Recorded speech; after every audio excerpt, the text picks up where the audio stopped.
Tonight, we are learning more about an issue environmental advocates say is plaguing Tennessee's rivers and lakes. They say a growing number of abandoned and sunken boats are littering shorelines across the state. If you have spent some time at Chickamauga or at Nickajack Lakes, you've probably seen a sunken boat peeking out of the water. But the answer of who is responsible for cleaning up the vessels remains murky. Tonight, we are asking state agencies about their role in those efforts and what the public can do to help. News Channel 9's Ray Collado has the latest on those answers, as some boaters say they are frustrated.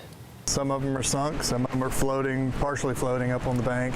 Some of them run across that are underwater that we find on the sonar they're out of sight, out of mind kind of thing. Sinking and left abandoned. Brian Lee with Towboats US says it seems like this one that have become all too common, counting 50 different abandoned boats across Chickamauga and Nickajack Lakes. But who's responsible when boats are sinking and left abandoned? We took that question to the state. Tennessee's Wildlife Resource Agency says they are aware of the abandoned boats issue. They tell me they are currently working towards a resolution to identify funding sources to cover removal costs. From raising it out of the water, towing it, all the way to demolition where it's no longer an issue, is typically $400 to $500 a foot.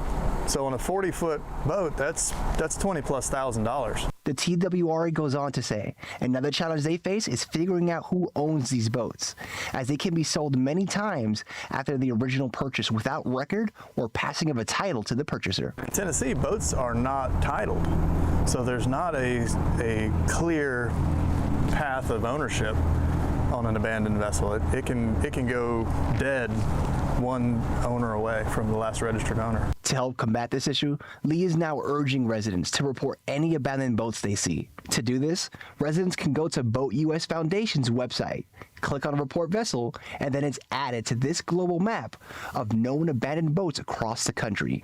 Lee says that does help with the problem, but it's not a permanent solution.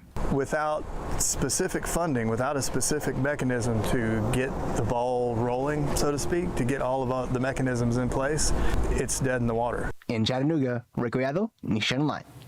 And to report an abandoned vessel, you can visit our website at newschannel9.com.